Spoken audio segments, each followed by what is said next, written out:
Welcome to Burlap Teachers. Enjoy the video. Begin by gathering tools: camber gauge, 2 tape measures, jack stands, string line, and steering wheel lock. Park the car on truly level ground and chalk rear wheels for safety. Inflate tires to the vehicle-specified pressure and set ride height to stock values. Measure baseline wheel center heights with a tape measure to confirm symmetry.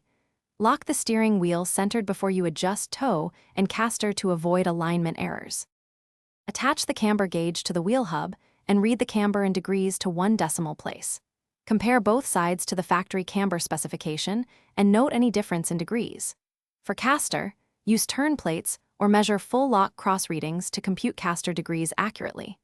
Calculate caster by subtracting left and right steering angle differences and dividing by 2 to get degrees.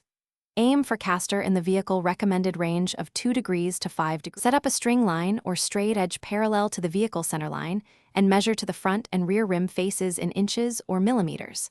Calculate toe by subtracting rear measurement from front measurement and convert to total toe in inches. For passenger cars, target approximately 0.08 inches total toe in unless the spec says otherwise. Make equal turns on both tie rods to move toe. Count turns or measure until the target appears. Recheck camber and caster.